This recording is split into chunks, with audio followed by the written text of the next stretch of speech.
Antena Zero. Frequência Kirlian.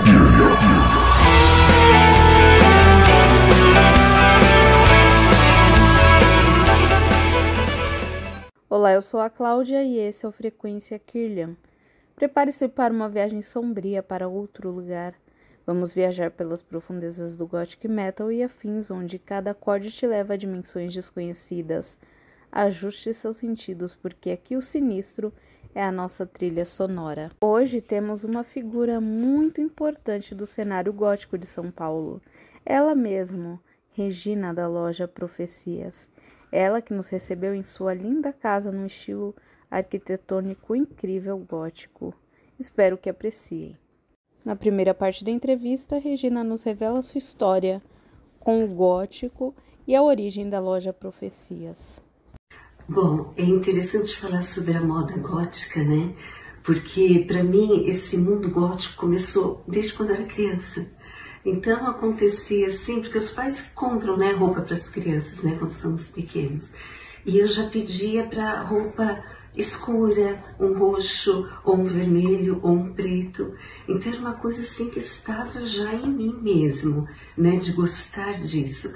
E continuei até no período que eu nem sabia que tinha nome gótico, ou que existia isso, porque eu era criança, né? Sim. E eu sempre gostei de tudo, sempre me identifiquei muito, tenho uma afinidade muito grande por tudo que é do gótico. Música, roupa, comportamento, cultura. Então eu sempre gostei muito.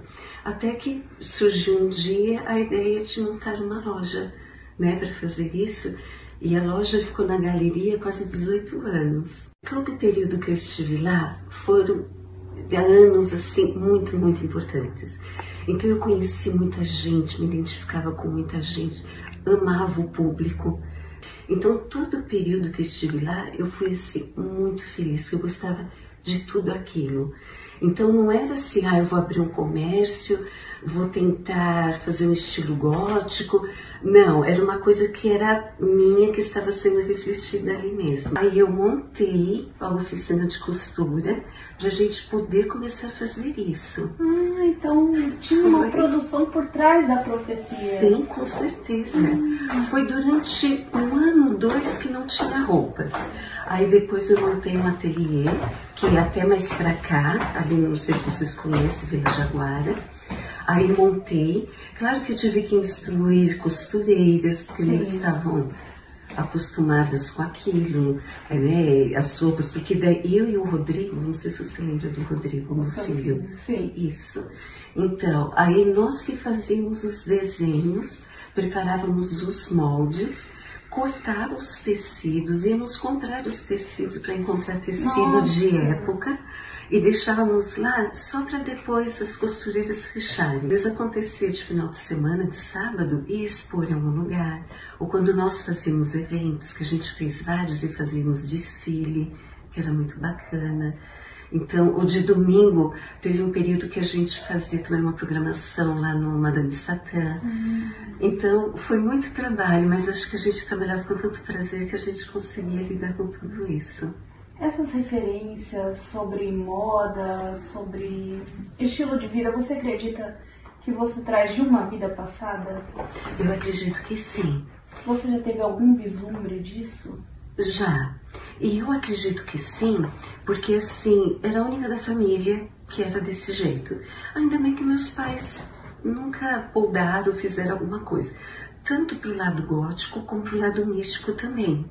Né? Então eu acho que eu trouxe sim, porque eu não aprendi com ninguém, eu não tinha visto, eu era pequena, não via coisas, porém eu falava, fazia, queria, né?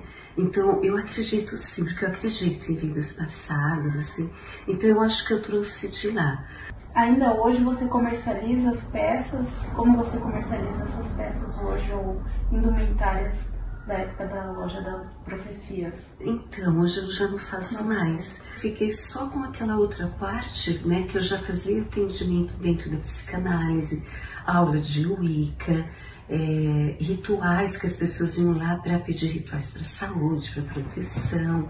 Então eu já tinha coisas paralelas. Aí eu falei, agora ou é uma coisa ou outra. Então isso para mim é uma coisa muito boa, eu sempre soube aproveitar muito isso e não é uma coisa que me assusta. Sentir alguma coisa, ver alguma coisa, porque eu treinei muito, então eu treinava muito com vela, com espelho negro, as luzes apagadas, né? Tem todo um treinamento. Né, tem barras de axis, entrou também energização de chakras, sei, tudo para desenvolver, né? Então eu desenvolvi, então para mim isso sempre foi tudo muito tranquilo, assim. Incrível. E você é uma pessoa que ficou muito conhecida nessa época, você chegou a ser referência e com certeza você faz parte da história do que foi a melhor época da galeria do rock, né? Então você é uma pessoa muito conhecida, ainda hoje reconhecida por isso. E as pessoas que fazem eu perceber isso. Porque quando você está fazendo as coisas, você está fazendo com alma, com prazer, né? Com muito amor. É quando você começa a ter o retorno disso, que você fala, nossa, olha, a Profecias virou uma referência. Era o ponto de encontro. Ou se ia ter um evento, era lá que as pessoas iam para se produzir. Então, as pessoas começaram, nossa, quando eu fechei, nossa, faz uma falta. Olha, a galeria não parece mais sem a Profecia. Então, as pessoas que fazem eu acreditar nisso. Agora vamos escutar Type O Negative com Black Number One, que é uma banda muito querida pela nossa entrevistada Regina. She's in love with herself. She likes the dark. And on her milk white neck, the devil's mark. Now it's All Hallows Eve. The moon is full. Well, will she trick or treat? I'll bet she will. She's got a date at midnight with no spot out too. Oh baby, really most do. Ain't got nothing on you. Well, when I called her evil, she just left. Well, guess that spell on me. Foolish craft.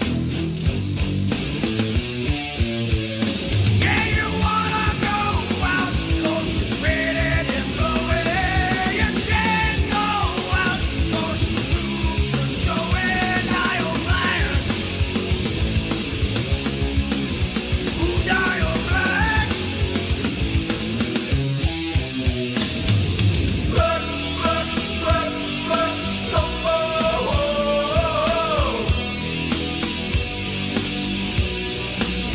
She doesn't blood, blood, blood, no more.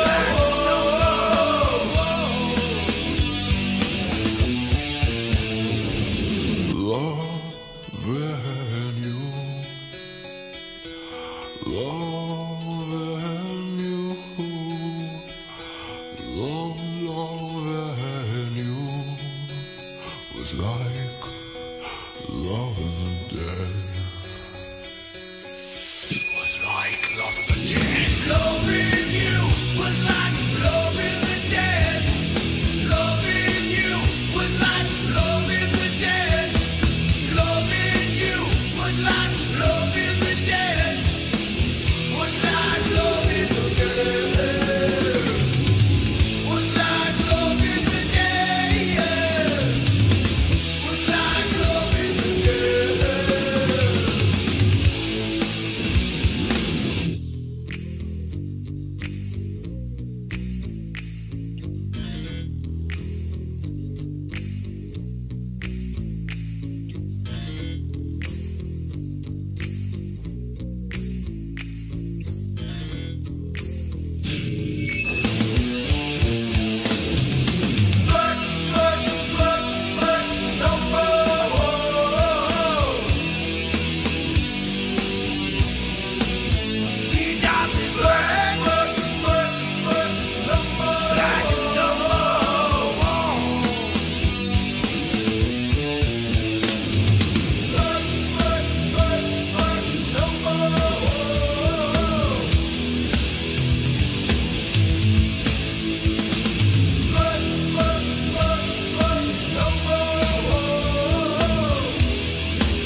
E agora vamos à segunda parte da entrevista, onde poderemos conhecer também um pouco melhor o marido de Regina, e ele vai relatar também um contexto histórico sombrio sobre a cidade de São Paulo em determinado período.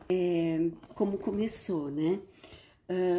Eu tive essa ideia, nós tivemos, porque a gente sempre gostou, né, de tudo isso, e muitas coisas artesanais que tinha na Profecias era o Reinaldo que fazia. Então nós tínhamos muitos produtos exclusivos, como um mini cemitério com todos os detalhezinhos. Então muitas coisas ele que fazia. E nós já tínhamos isso antes. Eu falei, então vamos fazer isso e vamos para a galeria. Não, né? Não imaginava outro lugar para abrir isso. Quando nós fomos lá naquele período, era muito concorrido. Você não encontrava a loja para alugar como encontra hoje, infelizmente, né? Ou depois da pandemia. Então, quando nós fomos lá, não tinha loja, só tinha que ficava lá embaixo, que foi a primeira. Lá embaixo, que não era nem o piso para nós. Lá era outro estilo de música que tinha, completamente diferente. Mas era a única que tinha, era aquela lojinha lá embaixo, né? Aí eu falei, vai ser aqui. E o que eu colocava no endereço? Nas profundezas do subsolo da galeria. E você poderia contar um pouco sobre a experiência que você teve com essas bandas internacionais e até com as Sim. nacionais, que você acha interessante compartilhar? Sim, de eu tive a alguma oportunidade de conhecer muitos, o que era muito bacana para mim, né? Nem sempre dava para eu ir em todos os shows, mas quando as pessoas me procuravam lá, porque ia ter um evento, ia ter um show, para estar dando o apoio, para vender os ingressos, sempre fizemos isso, né? E teve bandas que eu conhecia, assim, que eu gostei muito, vocalista, que chegou lá que era bruxinha, ninguém sabia que ela era gótica, vocalista, mas também era bruxinha, e a loja tinha esse lado místico também da Wicca. Então, de chegar a comprar camiseta lá que meninas boas vão para o céu e as más vão para onde querem. Que todo mundo conheceu essa camiseta. Então, ela chegou a comprar. E teve bandas, né? Uma que eu gostava muito, Typo Negative, que eu fazia muita questão que viesse para cá. O rapaz que entrou em contato com ele chegou a falar com o empresário, mas chegou a falar também com o Peter Steele. E ele ficou muito admirado de saber que tinha público no Brasil. Falou, mas eu tenho público aí? Ele falou, tem. E aí combinaram, só que infelizmente foi no ano que ele faleceu. Infelizmente. Pessoas famosas frequentaram a Profecias naquela época? Sim, iam. Muita gente de fora também do exterior, porque a galeria era um ponto turístico, então as pessoas que gostavam de rock, gótico, mesmo vindo de fora, eles queriam passar na galeria. Que incrível. Isso era muito Era um interessante. ponto mesmo de referência. Depois isso realmente foi perdendo, né, um pouco, mas era bom porque você tinha oportunidade de conhecer muitas pessoas lá. E eu gostaria também de falar com o seu marido que ele desenvolveu, né, um trabalho literário no ramo gótico. Isso. Porque, na verdade, o que foi que aconteceu? Como ela falou, esse nosso apego aí às coisas góticas, ele vem desde a adolescência, né? Nós sempre fomos, assim, fãs de filmes de terror. Eu, particularmente, né, sempre gostei muito de gibi de terror, histórias de terror. Eu escrevi histórias de terror antes da Profecias existir, né? Sim. E histórias brasileiras, baseado em lendas urbanas, das vilas, aquelas coisas. Quando montou a Profecias, foi um canal para me dar vazão àquelas coisas que eu já fazia, que era escrever e fazer escultura de peças, né? Então, quando aglutinou todo aquele povo gótico que estava disperso, né, no centro, Verdade. em torno da Profecias, porque não existia uma loja gótica na galeria, existia loja de rock, né? Aí, de repente, eles começaram a usar aquilo como ponto de encontro para fazer a divulgação das próprias bandas, dos shows, né? Das casas noturnas. Então, a gente começou a desenvolver produtos personalizados, baseados inicialmente aonde? Nos filmes. Sim. Né? Então, os clássicos da Universal, nós tínhamos peças de todos. De filmes de Drácula, nossa. Drácula, lobisomem, A gente fazia muita coisa, colete, sobretudo, tudo que vinha desses... Até a própria Esse confecção. vestido, por exemplo, esse aqui foi uma criação minha e acabou dando certo. Até os filmes eram a própria fonte de de criação dos modelos que ela produzia. Então nós pegávamos filmes clássicos, né? E os filmes de terror, e a gente parava, eles ainda em VHS várias vezes, para copiar os modelos que as atrizes e os atores usavam. E aí o público, por exemplo, se encantou muito com isso, porque aquele tipo de roupa não era confeccionada em lugar nenhum. E as novas gerações que estavam chegando começaram a descobrir alguma coisa que estava adormecida, que já tinha começado na década de 80, que a gente viu nascer, né?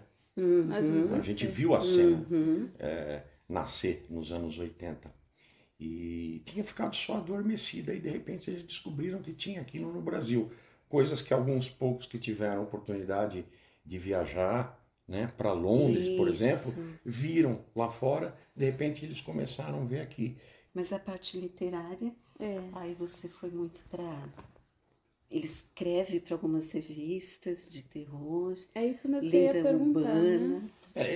Esse gosto meu vem praticamente desde quando eu era criança. Porque assim, a minha mãe, ela sempre foi apaixonada por filmes de terror e gibis de terror. Então eu ainda nem sabia ler, eu já ficava folheando as revistas dela. Era a revista Terror Negro, que é um clássico, né? E tinha histórias góticas, histórias de terror, etc. e tal. E aí eu comecei a pegar aquele gosto pelo cinema, e isso se manteve, né, até a fase adulta. Quando chegou na década de 80, eu comecei a escrever histórias, né? Só que, por exemplo, eu já não escrevia mais histórias como os outros autores que se valiam de personagens já consagrados, como Drácula, como Lobisomem, como Frankenstein e todos os outros monstros clássicos. Eu pegava, ia, às vezes, assim, nas pracinhas, onde os velhinhos jogam dominó, chegava lá e falava assim: ô tio, vovô, conta uma história, uma lenda aqui da vila para mim. Então eu pegava aquelas histórias, né?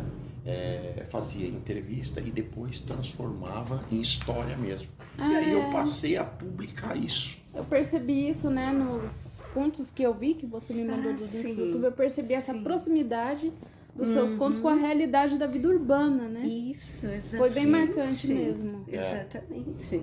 Então, assim, por exemplo, como a nossa região, eu tive falando disso em algumas lives, eu falei para ela, assim, do pessoal que tem canal pelo Facebook, pela internet, tudo.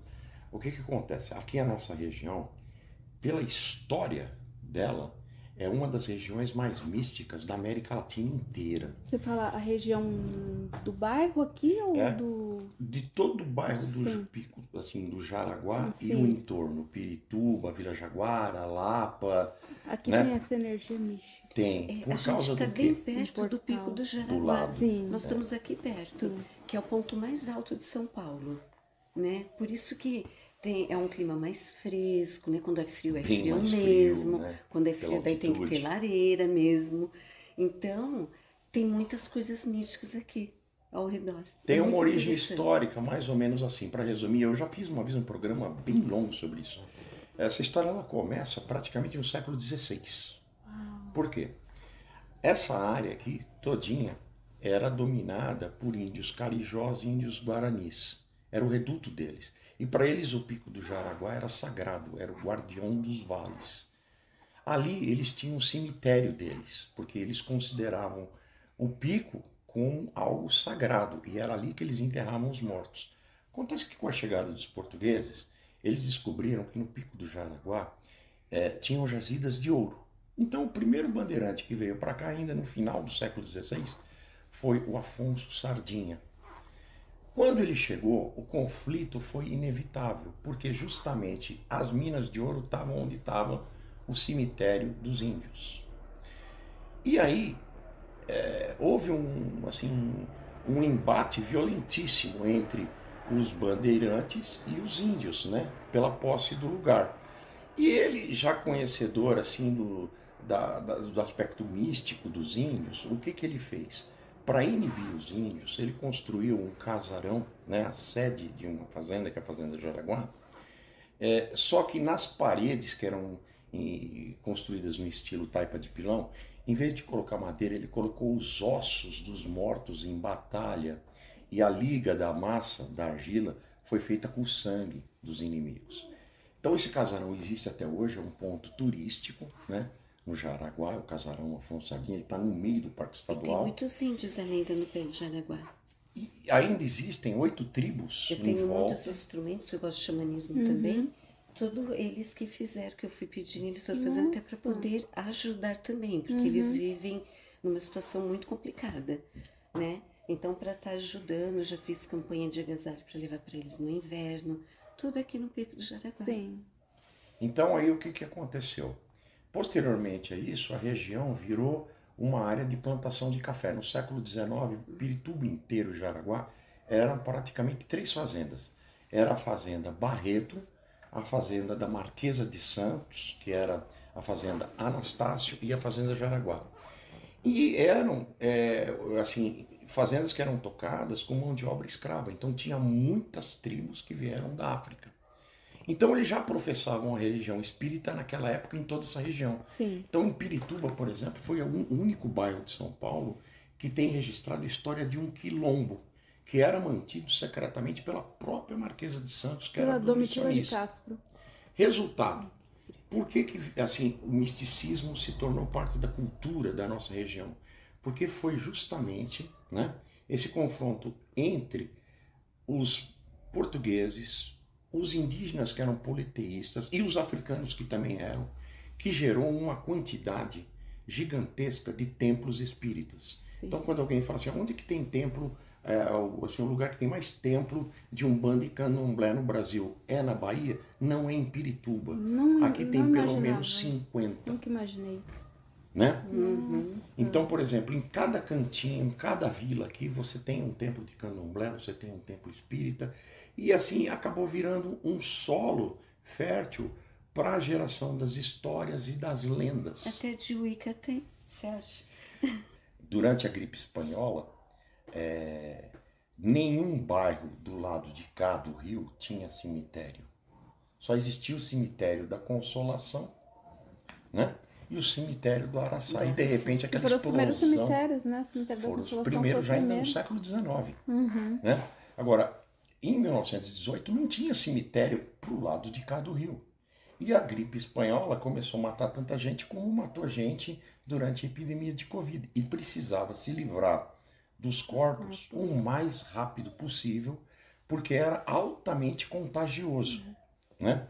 Foi aí que nasceu, por exemplo, o cemitério da Lapa, que é chamado cemitério de Goiabeira, mas ele foi feito assim, de improviso, às pressas, né? Porque antes só existia uma maneira de se lidar com o corpo contaminado, né, pela gripe espanhola. Existiam os carroceiros, que eles eram italianos, que sabiam lidar com contaminação, que eles já trouxeram esse know-how da Da Europa. peste negra, né? Eles cobriam o corpo com banha de porco, colocavam mantas de saco de estopa, né? Iam lá, untavam o cadáver inteiro também com a gordura de porco, enrolavam em saco de estopa, eles iam e enterravam em cemitérios clandestinos próximos à margem do rio, porque eles acreditavam que com o tempo as águas da chuva levariam os vírus, né, junto com as águas do rio. Ou seja, a maior parte dessas pessoas que eram assim, na sua maioria absoluta, eram católicos, né? Foram enterrados sem a missa de sétimo dia, sem extrema unção, eles não concluíram os rituais de passagem. Ou seja, cada rua que você andar em Pirituba, você vê um fantasma. Essas almas né? ainda estão aí. Eu costumava brincar com os clientes lá da loja, eles falavam assim, mas eu queria tanto ter uma experiência assim paranormal, ver um fantasma. Eu falei, olha, se você for para Pirituba, você fala com fantasma o dia inteiro e às vezes você não percebe porque você está no trem na linha Rubi, que tem desde o século XIX, você está conversando com o cara, quando você desce na estação, você fala, mas cadê o Não cara? está Sumiu. mais. Na verdade, você não está falando com uma pessoa viva, né? Ou foi alguém que morreu nas proximidades, ou morreu na linha do trem. Sim, só que vem muita criatividade também, né? Mas- Então ele pega as bases, mas depois tem umas coisas que ele cria aí Todas também, as tá? histórias Tudo que tem chamavam uma a atenção criação do nosso também. público, porque todas elas têm um fundamento histórico. Sim. Que é, por exemplo, eu não sei por onde vocês vieram, mas se você for olhar na Felipe Pinel, tem a Capela conhece. Santa Cruz de Ele Pirituba. conhece aqui. Todo mundo que passa lá fala assim, não sei por que tem tanto urubu em cima daquela capela lá. E tem mesmo, todos os dias. Todos os dias. Pode estar sol, pode estar chuva. Sempre tem uma capelinha Né? E pequena. nem sempre tem a carniça lá e nem as oferendas espirituais. O pessoal fala, mas por que tem tanto urubu lá? Fala assim, ó, se eu contar a história para você, você vai entender. Aquela capela lá, ela tem mais de 120 anos. E muitos espirituanos nem sabem disso. E ela foi construída porque aí ficava o rio Pirituba, que era um rio pequeno, que desce desde o pico e passa aqui no meio. Na época da cheia, ele formava uma lagoa embaixo, gigante. E os bois do frigorífico Arno, no começo do século, vinham se abastecer de água ali, quando desciam do interior para ir para o frigorífico. Só que o rio foi sendo aprofundado, formou uma lagoa enorme. E as crianças daquela época mergulhavam na lagoa. Era um hábito, né, no começo do século. Só que o fundo da lagoa tinha lodo denso. O menino mergulhava, quando ele entrava no lodo, ele não conseguia voltar para do vácuo. Que morte agonizante. Ele morria afogado e não se achava o corpo. Por quê? No começo do século, em Pirituba e mesmo São Paulo, não existia escafandro nem mergulhador. O mergulhador era um amador. Ele entrava, ele mergulhava para tentar achar o corpo numa água turva. E se não achasse, em menos de 2 meses, a carne sumia, os ossos descolavam do corpo. Desfazia, né? E nas enxurradas eles eram levados para o leito do rio Tietê. Foi incrível. Muito obrigada, Regina e seu marido, por nos receberem. E agora, na sequência, fiquem com o Zait. Sigam a Regina no Instagram, @ReginaCeli13. Sigam o Frequência Kirlian, @Frequência Kirlian. Sigam o Zait, Zait_666. Você ouviu pela Antena Zero, Frequência Kirlian, produzido e apresentado por Cláudia Byron.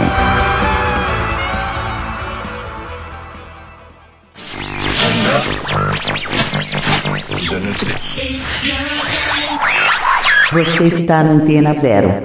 Antena Zero. A rádio que não toca só o que você quer ouvir, mas o que você precisa escutar.